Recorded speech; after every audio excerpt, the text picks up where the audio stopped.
आगे आपको दिखाते हैं आज प्रधानमंत्री नरेंद्र मोदी के झाबुआ दौरे से जुड़ी ये बड़ी खबर। दोपहर 12:40 पर प्रधानमंत्री नरेंद्र मोदी झाबुआ आने वाले हैं, जहां 7,500 करोड़ रुपए की विकास योजनाओं की सौगात देंगे। जनजातीय सम्मेलन में शामिल होंगे प्रधानमंत्री मोदी।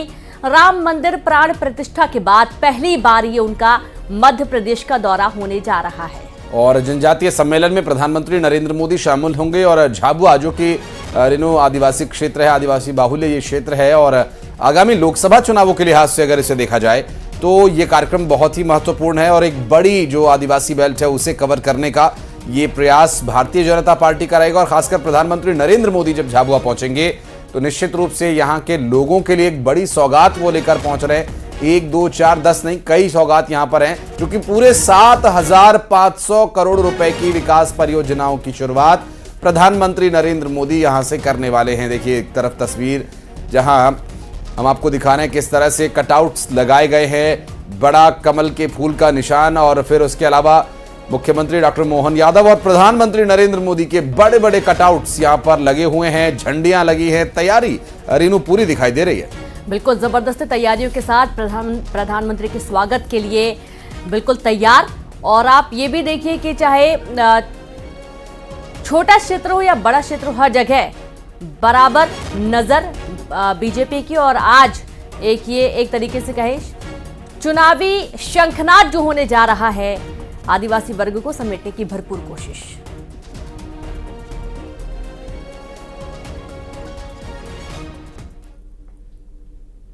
तो वहीं मुख्यमंत्री मोहन यादव ने कहा कि पीएम का ये दौरा ऐतिहासिक होगा। मार्ग का भूमि पूजन, लोकार्पण, रेल लाइन का लोकार्पण, भूमि पूजन और अन्य कामों का एक साथ भूमि पूजन लोकार्पण करते हुए मुख्य कार्यक्रम में आएंगे। और जिस प्रकार से उनका स्वभाव है वो जो लेके चलते भी हैं, हम सब जानते हैं कि उनका अपना आदिवासियों से अत्यंत प्रेम है। वो स्वयं गुजरात में रहे तो उस पूरे क्षेत्र के लिए बहुत काम किया था और अब पूरे देश और दुनिया में भारत का सभी वर्गों का मान बढ़े, सम्मान बढ़े। इस नाते से उनके दौरे की चाक चौबंद व्यवस्था के लिए जबलपुर के पास शहडोल से मैं सीधा यहाँ आया हूँ और यहाँ की व्यवस्था देख करके मुझे संतोष है। इस प्रकार से प्रबंधन किया जा रहा है, निश्चित रूप से एक नया इतिहास बनाएगा। मैं और पूरी प्रदेश की 8.5 करोड़ जनता, हमारे सारे अधिकारीगण सारी व्यवस्थाओं को चाक चौबंद करते हुए पलक पावड़े बिछा करके। तो ये कार्यक्रम प्रधानमंत्री नरेंद्र मोदी के आ जाने से और भी बड़ा हो गया। रेणु देखिए बड़े बड़े कटआउट्स यहाँ पर लगे हुए हैं, एक अच्छी तैयारी भारतीय जनता पार्टी की। और खासकर 2024 का जो ये लोकसभा चुनाव है, भारतीय जनता पार्टी ने जो तय किया है कि 29 की 29 लोकसभा सीटें मध्य प्रदेश से जीतनी है, उन सीटों पर फोकस करने के लिए ये स्ट्रैटेजी भली भांति बीजेपी के नेता जानते हैं रेणु की। आदिवासी बाहुल्य क्षेत्रों पर अगर कब्जा कर लिया तो समझिए पूरा मध्य प्रदेश आपका। बिल्कुल जाहिर सी बात है। और आप ये देखिए कि जो आज शंखनाद होने जा रहा है ये ऐतिहासिक रहने वाला है। तैयारियां देखकर साफ तौर पर समझ में आ रहा है, जिस तरीके से लग रहा है कोई बहुत बड़ा आयोजन, यानी कि बीजेपी अगर कहीं से शंखनाद करने जा रही है, तैयारियां जबरदस्त। और झाबुआ मुख्य फोकस, क्योंकि आदिवासी बेल्ट है और जाहिर सी बात है कि हर वर्ग को साधने की भरपूर कोशिश बीजेपी की रहती है। बीजेपी का खुद का एक पूरा टारगेट जो उन्होंने सेट किया होता है उसे अचीव करने की भरपूर कोशिश में आप देखेंगे तैयारियां जबरदस्त। झाबुआ से आज चुनावी शंखनाद प्रधानमंत्री नरेंद्र मोदी करने जा रहे हैं। और इन तैयारियों को लेकर, आज के कार्यक्रम को लेकर, चूंकि 11 बजे से प्रोग्राम शुरू होगा और लगभग 12:40 पर प्रधानमंत्री नरेंद्र मोदी यहां पर होंगे, तो बात करेंगे। हमारे सहयोगी मिथिलेश गुप्ता इस वक्त हमारे साथ मौजूद हैं और इसके अलावा वासु चौरे भी हमारे साथ जुड़ गए। रेणु उनसे बातचीत करते हैं। पहले चलते हैं मिथिलेश, आपके पास आते हैं, क्या तैयारियां हैं? क्योंकि अभी तक जो तैयारियों की, लोकसभा चुनावों की बात की जा रही थी, आज वो धरातल पर उतरता दिखाई दे सकता है। आप इस वक्त कहां पर हैं? क्या कुछ तस्वीरें, क्या कुछ अपडेट हमारे दर्शकों के लिए?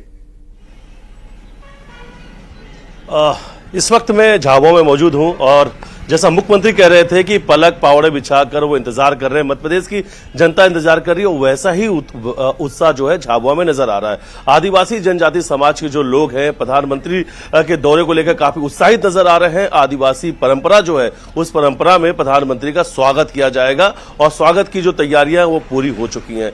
लगभग 7,500 करोड़ रुपए की आज बड़ी सौगात मध्य प्रदेश को देने के लिए खुद प्रधानमंत्री आ रहे हैं। और देखिए ये जो पूरा बेल्ट है झाबुआ की अगर बात करते हैं तो ये पश्चिमी आदिवासी सीट मानी जाती है और सिर्फ मध्य प्रदेश में नहीं, मध्य प्रदेश, गुजरात और राजस्थान, मध्य प्रदेश की 3, धार, झाबुआ, रतलाम और गुजरात की 2 और राजस्थान की 2, यानी 7 लोकसभा सीट पर आज के दौरे का प्रभाव पड़ने वाला है, क्योंकि करीब 1 घंटे प्रधानमंत्री जनजाति समाज को संबोधित करने वाले हैं और 7,500 करोड़ रुपए की सौगात मध्य प्रदेश को देने वाले हैं। इसमें सड़क, रेल, बिजली, शिक्षा, रोजगार, आवास सब कुछ शामिल है। एक बड़ी सौगात है और एक नहीं, 2 नहीं, लगभग 10 से ज्यादा ये बड़ी सौगात प्रधानमंत्री देने के लिए झाबुआ पहुंच रहे हैं। प्रधानमंत्री के दौरे को लेकर झाबुआ में जबरदस्त उत्साह है। लोग यहाँ के जो मादक है, ढोल, जो यहाँ की परंपरा है उस परंपरा में लोग उनका स्वागत करने वाले हैं। जो आदिवासी परंपरा है, जो आदिवासी नृत्य होता है, जो यहाँ की वेशभूषा है, सब कुछ नजर आएगा, यानी आदिवासी पूरा कल्चर नजर आएगा। और देखिए झाबुआ, रतलाम और ये जो आसपास की धार का बेल्ट है हमेशा बीजेपी के लिए लकी साबित हुआ है और आज यहीं से लोकसभा का शंखनाद भी करने वाले। आज यानी लोकसभा का यहां से जो चुनावी शुरुआत है आज हो जाएगी यहां से, और उसके लिए प्रधानमंत्री झाबुआ पहुंच रहे हैं। अब पश्चिमी आदिवासी सीट है और सिर्फ पश्चिमी आदिवासी सीट नहीं, यहां से आज वो मध्य प्रदेश, गुजरात और राजस्थान तीनों राज्यों के जो आदिवासी जनजाति समाज के जो लोग हैं आज उन्हें संबोधित करने वाले, एक बड़ा इफेक्ट डालेगी। आज प्रधानमंत्री का जो 1 घंटे का संबोधन है वो आने वाले लोकसभा चुनाव के लिए काफी इफेक्ट डालने वाली है, काफी प्रभावित होने वाली है। इसलिए इस कार्यक्रम की खास रूपरेखा भी तैयार की गई है, खास इसके मेहमान भी रहेंगे और आदिवासी समाज के लिए सबसे बड़ी बात है झाबुआ में चूंकि खुद मुख्यमंत्री भी इस कार्यक्रम में रेनू आने वाले हैं और मुख्यमंत्री के कार्यक्रम को लेकर भी बात करेंगे। हमारे सहयोगी वासु हमारे साथ लगातार बने हुए। वासु, मुख्यमंत्री भी जा रहे हैं झाबुआ, किस तरह की तैयारियां, भारतीय जनता पार्टी के कार्यकर्ता ज्यादातर आज झाबुआ में मौजूद रहेंगे, भोपाल में किस तरह का मूवमेंट दिखाई दे रहा है? निश्चित तौर पर देखिए बहुत महत्वपूर्ण पीएम मोदी का ये पूरा दौरा है और बीजेपी इसी के साथ चुनावी अभियान की जो शुरुआत है वो कर रही है। अगर आप 2019 के आंकड़ों पर नजर डालें तो 29 में से 28 सीटें बीजेपी जीत कर आई थी और इस बार बीजेपी ने लक्ष्य रखा है कि मध्य प्रदेश की सभी 29 लोकसभा सीटों पर बीजेपी को कमल खिलाना है। और यही बात है कि पीएम मोदी झाबुआ, जो कि मध्य प्रदेश का एक कोर आदिवासी बेल्ट है, न सिर्फ मध्य प्रदेश का बल्कि पूरे देश का, वहां से अपने दौरे की शुरुआत कर रहे हैं। और मध्य प्रदेश के मुख्यमंत्री डॉक्टर मोहन यादव भी इस पूरे कार्यक्रम में शामिल होंगे। वो भी 11 बजे झाबुआ पहुंच जाएंगे और वहां पर पीएम मोदी का स्वागत करेंगे। और उसके अलावा तमाम सारी जो आज सौगातें मिलने वाली हैं पूरे प्रदेश को, पूरे देश को, ऐसी तमाम परियोजनाओं को देश को समर्पित और लोकार्पित करने के कार्यक्रम में वो भी मौजूद रहेंगे। और एक बड़ा मैसेज देने की कहीं ना कहीं कोशिश है बीजेपी की कि आने वाले समय में भी जो केंद्र है और जो राज्य के नेतृत्व है वो साथ में चुनावी मैदान में दिखाई देगा। और बीजेपी के तमाम बड़े नेता, तमाम जो स्टेट की बड़ी लीडरशिप है वो भी इस दौरान झाबुआ में मौजूद रहेगी। और बीजेपी को पूरी उम्मीद है कि पीएम मोदी का जादू जो लगातार देश और दुनिया में छाया हुआ है उसका पूरा का पूरा जो पॉलिटिकल माइलेज है वो मध्य प्रदेश में भी मिलेगा। और बीजेपी ने जो वोट शेयर का लक्ष्य बढ़ा दिया है, जो विधानसभा के चुनाव में 51% था, वो बीजेपी ने अब 70% कर दिया है लोकसभा के चुनावों में। तो इसे हासिल करने के लिए भी बीजेपी आज से जी तोड़ मेहनत करना और पूरा दमखम लगाने में जुट जाएगी। और पीएम मोदी आज जिस तरीके से उनका संबोधन होगा वो जरूर देखने वाला होगा कि उसमें क्या कुछ खास बातें जो हैं वो निकलकर सामने आती हैं। क्योंकि जब देश के सबसे बड़े नेता आते हैं तो कई सारी चीजें होती हैं जिन पर नजर होती है, चाहे आप सियासी मायनों में उसे देखें या फिर पार्टी की नजरिए से देखें या मध्य प्रदेश की जो राजनीति रही है और जिस तरह से मध्य प्रदेश में बीजेपी ने एक बार फिर सरकार बनाई और डॉक्टर सीएम मोहन यादव को वहां पर मुख्यमंत्री बनाने का काम किया, एक लीडरशिप चेंज जो है वो मध्य प्रदेश में देखने को मिला। तो इस दौरे पर भी इन तमाम बातों को लेकर जो निगाहें हैं वो पॉलिटिकल पंडितों की भी बनी रहेगी, जनता की भी बनी रहेगी और इससे एक रोड मैप जो है आशीष बिल्कुल बिल्कुल वासु, बहुत शुक्रिया आपका तमाम जानकारी साझा करने के लिए। तो जाहिर सी बात है कि आज जो बीजेपी है वो न सिर्फ मध्य प्रदेश के झाबुआ बल्कि 3 राज्यों के जो आदिवासी उनको संबोधित आज प्रधानमंत्री नरेंद्र मोदी करेंगे। और चलिए अब अगली खबर का जिक्र करेंगे, बात करेंगे यूपी से। मुख्यमंत्री समेत यूपी कैबिनेट के सदस्यों और विधायकों की अयोध्या में आज मौजूदगी रहने वाली है। प्रदेश सरकार के मंत्रियों और विधायकों के साथ मुख्यमंत्री योगी आदित्यनाथ आज रामलला के दर्शन करेंगे। और इस दौरान विधानसभा अध्यक्ष सतीश महाना भी मौजूद रहेंगे। सीएम योगी राजकीय विमान से आएंगे। मंत्री और विधायक लखनऊ से 10 लग्जूरियस बसेस से यहां पर पहुंचेंगे और सभी अतिथि हनुमानगढ़ी भी जाएंगे और सभी विधायक मंत्री बस से सुबह 11:30 बजे अयोध्या पहुंचेंगे। सबसे पहले सीएम योगी सुबह 11 बजे महर्षि वाल्मीकि एयरपोर्ट पहुंचेंगे और लगभग 4 घंटे अयोध्या में रहेंगे। सुबह 8 बजे से लखनऊ से यात्रा शुरू होगी। रालोद के विधायक भी रामलला के दर्शन और पूजन करेंगे। अयोध्या में लंच के बाद लखनऊ के लिए सभी रवाना हो जाएंगे। तो ये तमाम पूरे कार्यक्रम देखिए जो पूरा आज शेड्यूल रहने वाला है सीएम योगी कैबिनेट का, और आज अयोध्या में रामलला के दर्शन करने पहुंचेंगे। और खबर बिहार से। बिहार में फ्लोर टेस्ट से पहले विधायकों का उन्हें बचाने का जो प्रयास है वो तेज हो गया है, चाहे बात विरोधी खेमे की हो या सत्ताधारी दलों की। पटना में बैठक के बहाने तेजस्वी यादव ने अपने आवास पर पार्टी के विधायकों को पटना बुलाया था, लेकिन यहां आने के बाद तेजस्वी यादव के आवास पर ही सभी विधायकों को रोक लिया गया। दावा है कि आरजेडी के 79 में से 77 विधायक तेजस्वी यादव के आवास पर मौजूद हैं। विधायकों के टूटने का डर ऐसा कि न सिर्फ उनके तेजस्वी आवास से बाहर निकलने पर रोक लगा दी गई है, तेजस्वी आवास में ही सभी विधायकों के खाने पीने का इंतजाम किया गया। और आप देख सकते हैं कि कैसे तेजस्वी आवास में जुटे विधायक खाना खा रहे हैं, तो कोई आइसक्रीम के मजे लेता हुआ नजर आया है।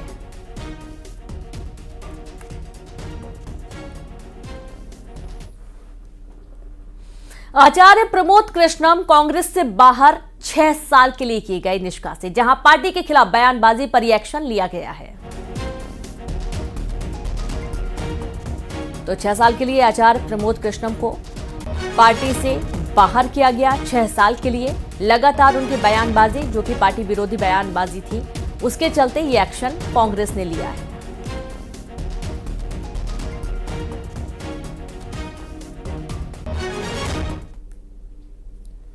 और बढ़ते आगे। और आज छत्तीसगढ़ में सीजीपीएससी के प्री एग्जाम्स होने हैं। 2 पालियों में यह परीक्षा होनी है। पहला पेपर सुबह 10 बजे से 12 बजे तक होगा और साथ ही दूसरा पेपर दोपहर 3 बजे से 5 बजे तक रखा गया है। प्री परीक्षा में 1 लाख से ज्यादा अभ्यर्थी शामिल होने वाले हैं। बड़ी खबर, सीजीपीएससी प्री की परीक्षा आज 2 पालियों में होने जा रही है। सीजीपीएससी का ये एग्जाम 10 से 12 बजे तक और 3 से 5 बजे तक 2 शिफ्ट्स में 2 पालियों में ये होगा। प्री एग्जाम के लिए सभी अभ्यर्थी तैयार हैं। बात करेंगे हमारे सहयोगी उमेश मौर्य इस वक्त हमारे साथ जुड़ गए हैं। उमेश, क्या तैयारियां हैं? छात्र छात्राओं की तो जो तैयारी जो है ही, प्रशासन की क्या तैयारियां, क्या डिटेल्स मिल पा रही? देखिए, लोक सेवा आयोग के 2023 की परीक्षा, प्रारंभिक परीक्षा जो है पीएससी की, वो आयोजित की गई है। 28 जिलों में ये परीक्षा आयोजित की है। लगभग 1,58,000 जो परीक्षार्थी है वो इसमें हिस्सा लेंगे। तो निश्चित रूप से जो तमाम तैयारी जो है लोक सेवा आयोग की ओर से वो परीक्षा केंद्रों में कर ली गई है। इसके साथ ही जो परीक्षार्थी हैं उनको अपने पहचान पत्र लाने होंगे और प्रवेश पत्र लाना होगा। उसके बाद ही उन्हें एंट्री दिया जाएगा। लगभग 1 घंटे पहले ही परीक्षा केंद्रों में इन अभ्यर्थियों को पहुंचना होगा। आपको बता दें कि इस लगभग 242 पदों के लिए ये जो प्री परीक्षा जो हो रही है वो आयोजित की गई है। और इसकी जो मेंस की परीक्षा जो होगी वो जून में होगी। 13, 14 और 16 जून को आयोजित की गई है। लगभग 3630 अभ्यर्थी इस परीक्षा में क्वालिफाई होंगे। उसके बाद 242 पदों के लिए इनके लिए मेंस की परीक्षा होगी। तो एक बड़ी परीक्षा यहाँ पर छत्तीसगढ़ में आयोजित की जा रही है। 28 जिलों में ये परीक्षा आयोजित की गई है, जिसके लिए तमाम जो तैयारियां हैं वो प्रशासन की ओर से कर ली गई है। इसके साथ ही अभ्यर्थियों ने भी पूरी तरीके से तैयारियों के साथ आज परीक्षा देने के लिए जो तमाम जो केंद्र बने गए हैं, परीक्षा केंद्र बनाए गए हैं, वहां पर पहुंचने का उनका सिलसिला अब से कुछ देर बाद शुरू हो जाएगा। चूंकि 10 बजे से 12 बजे तक पहली पारी है, उसके बाद 3 से 5 बजे दूसरी पारी में ये एग्जाम होंगे। जी जी बिल्कुल, बहुत शुक्रिया आपका तमाम जानकारी के लिए। तो 2 पालियों में एग्जाम होने जा रहे हैं, तमाम तैयारियां पूरी कर ली गई हैं, सुरक्षा व्यवस्था पूरी चुस्त दुरुस्त बताई जा रही हैं। और चलिए अगली खबर का रुख बात करेंगे निवाड़ी से अहम खबर की, जहां 18 लड़कियों की तबियत अचानक से खराब हो गई। कस्तूरबा छात्रावास की छात्राओं की तबियत खराब हुई, फाइलेरिया की दवा खाने के बाद ये तबियत बिगड़ी है और सभी छात्राओं को सीएचसी निवाड़ी में भर्ती कराया गया है। जैसे ही खबर मिली कि कुलवा स्कूल में बच्चों ने जो डीईसी की दवा खाई, फाइलेरिया रोधी, तो उनको सिर में दर्द और उल्टियां हुई। मैं जब गया वहां पर तो 3 बच्चियों को उल्टी और सिर दर्द था। इसके बाद देखते ही देखते 8-9 बच्चियों को ऐसा हुआ। हमने तत्काल वहां जाकर उनको उपचारित किया, अस्पताल लाए और सभी बच्चियां अभी बिल्कुल ठीक है, किसी को कोई परेशानी। और संवाददाता हृदय तिवारी जुड़ गए। हृदय, अभी क्या स्थिति है छात्राओं की? जी, अब जो छात्राएं हैं उनकी जो हालत है, स्वास्थ्य है उनका पहले से बेहतर है। कुछ छात्राओं को वापस छात्रावास में भेज दिया गया है और जो कुछ 1-2 छात्राएं और बची हैं उनको भी धीरे धीरे भेजा जा रहा है। ये कल की घटना है। कल जिले में फाइलेरिया उन्मूलन कार्यक्रम चलाया जा रहा था। उसी दौरान ये जो छात्राएं हैं इन्होंने इस दवा का जो है वो सेवन किया। उसके बाद इनकी पहले इनको उल्टियां आनी शुरू हुई, फिर इनको चक्कर आने शुरू हुए और सिर दर्द में तकलीफ हुई। फिर जब उनको डॉक्टर को वहां से बुलाया गया तो धीरे धीरे करके पहले 1, 2, 3, उसके बाद पूरी 18 छात्राओं की तबीयत खराब हुई।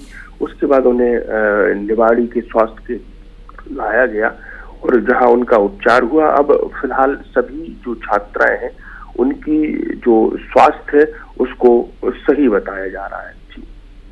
जी बिल्कुल, बहुत शुक्रिया आपका हृदय जानकारी के लिए। तो अब स्वास्थ्य ठीक बताया जा रहा है। कुछ छात्राओं को तो वापस छात्रावास भी भेज दिया गया, कुछ अभी भी इलाजरत है।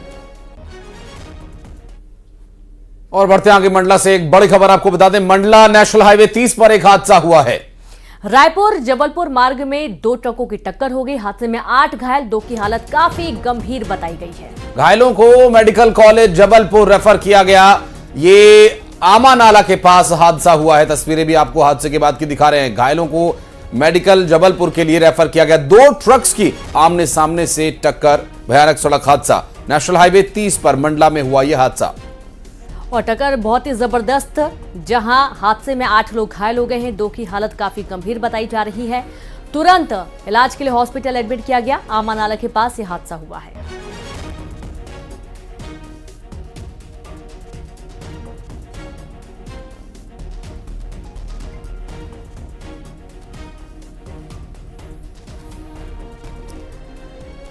तो आप देखेंगे तस्वीरें जब टक्कर के बाद ट्रक पलट गया और अंदाजा लगाया जा सकता है कि कितनी भीषण ये टक्कर। नेशनल हाईवे 30 पर यह हादसा हुआ है। और अब आपको रायसेन सड़क हादसे की तस्वीर दिखाते हैं। सड़क हादसे का सीसीटीवी फुटेज सामने आया। कोतवाली थाना क्षेत्र विदिशा सांची मार्ग पर तेज रफ्तार कार ने बाइक सवार को टक्कर मार दी थी और इस दुर्घटना में इलाज के दौरान 3 लोगों की जान चली गई। और ये देखिए तस्वीरें, ये सीसीटीवी वीडियो जो रायसेन से सामने आया, जहां पर एक तेज रफ्तार कार जिसने, आप ये देखिए उसके पूरी तरह से परखच्चे उड़ चुके हैं। काफी तेज गति में ये कार रही होगी। बिल्कुल, और स्पीड का अंदाजा आप वीडियो में देखकर ही लगा सकते हैं। पूरा धूल ही धूल। और इस दौरान 3 लोगों की दर्दनाक मौत हो गई। रायसेन का पूरा मामला है, जहां तेज रफ्तार कार लोगों को रौंदते हुए आगे बढ़ी और खुद चकनाचूर हो गई। ये तस्वीर देखिए। जब कार की ये स्थिति है तो आप सोचिए कि जो इसकी चपेट में आए होंगे, जाहिर सी बात है कि उनकी जान चली गई है। जबलपुर में बेकाबू कार ने कई गाड़ियों को टक्कर मार दी और सड़क किनारे खड़ी कार के परखच्चे उड़ गए। घटना का सीसीटीवी सामने आया। हादसे में कोई घायल नहीं हुआ। गनीमत रही कि कोई जनहानि नहीं हुई है। जांच में गोरा बाजार थाना पुलिस जुट गई है। एक बार फिर से तस्वीर देखिए, सीसीटीवी फुटेज। आसपास जो अन्य वाहन खड़े हैं वो भी इसकी चपेट में आ गए हैं। जाहिर सी बात है उन्हें भी नुकसान हुआ है। और तेज रफ्तार कार अनियंत्रित होकर जा टकराई। जबलपुर का पूरा मामला, गाड़ियों को टक्कर मारते हुए आगे खुद क्षतिग्रस्त हुई।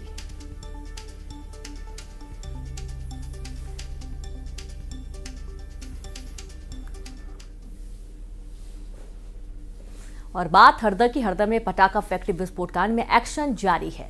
पुलिस ने 2 और आरोपियों को इसमें गिरफ्तार कर लिया है और पुलिस की गिरफ्त में आरोपी अमन और आशीष दोनों ही आ चुके हैं। आशीष के खंडवा, अमन के इंदौर से गिरफ्तारी हो चुकी है। पटाखा फैक्ट्री के मैनेजर थे दोनों आरोपी।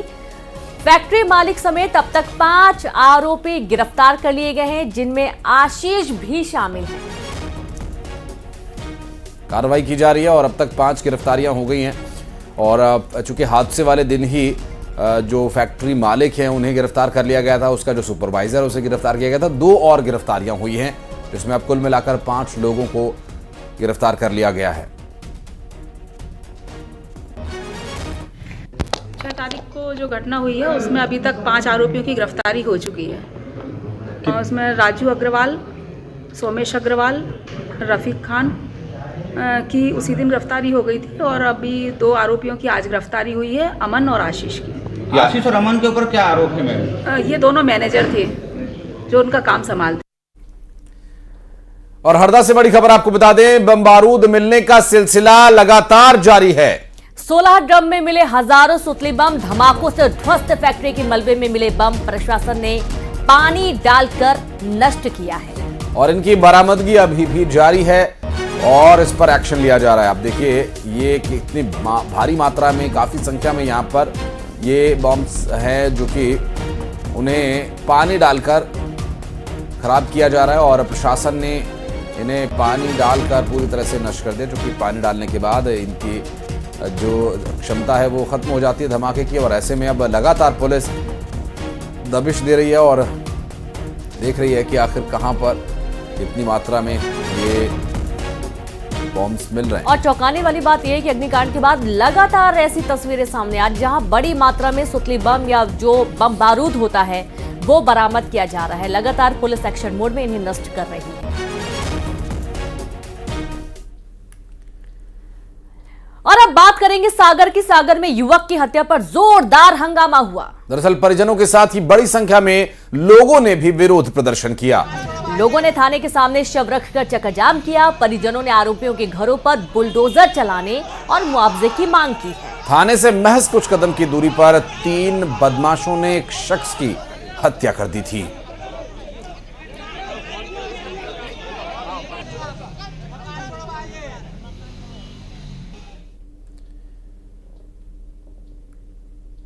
सीहोर में अवैध कॉलोनी पर प्रशासन ने कार्रवाई की। कॉलोनाइजर्स के अवैध निर्माण पर बुलडोजर चलाया। साथ ही बाउंड्री वॉल और स्ट्रक्चर को नष्ट किया गया। कलेक्टर का कहना है कि आगे भी प्रशासन की कार्रवाई जारी रहेगी। ये देखिए वीडियो जहां पर सीहोर में अवैध निर्माण को ध्वस्त किया गया। एक बार फिर से बुलडोजर दौड़ा। कलेक्टर ने सख्त कार्रवाई का भरोसा दिया।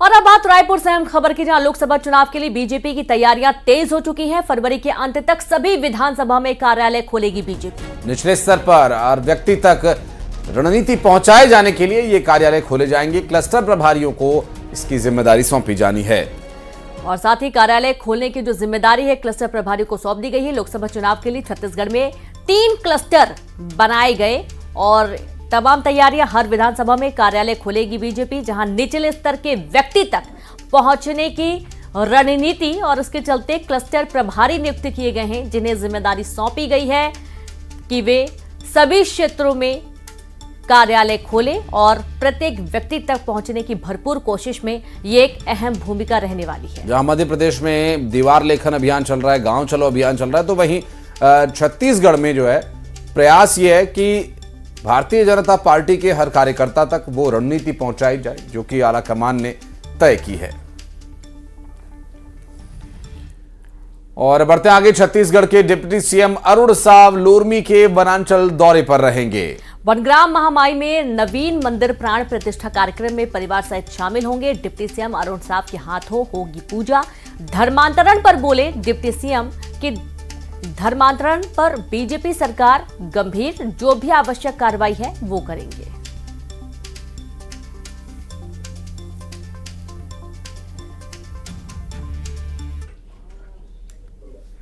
प्राण प्रतिष्ठा समारोह का आयोजन है और निश्चित रूप से ये एक महत्वपूर्ण काम है।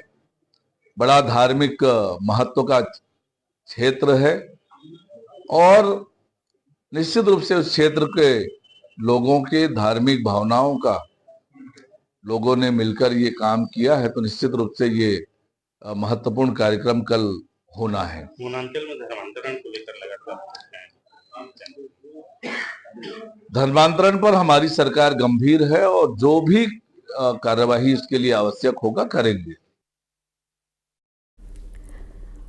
और बढ़ते आगे आपको बता दें कि महासमुंद से एक बड़ी खबर, जहां लाखों का गांजा बरामद किया और 2 तस्करों को भी गिरफ्तार किया गया। साथ ही मोटरसाइकिल भी जब्त की गई है। ओडिशा का रहने वाला है आरोपी।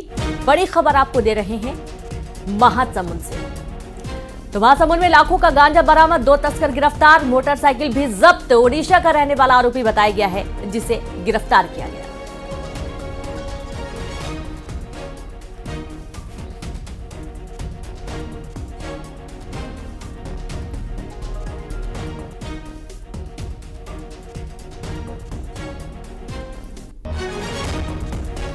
तो खबर महासमुंद से है, जहां पर एक बड़ी सफलता फिर से मिली है पुलिस को, जहां 2 तस्कर गिरफ्तार किए गए हैं और गांजा भी इनसे बरामद किया गया।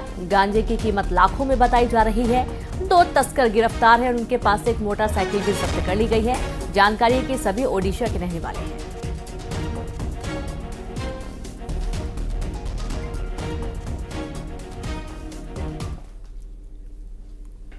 और चलिए अब एक नजर 2020 खबरों पर। खंडवा में एम्बुलेंस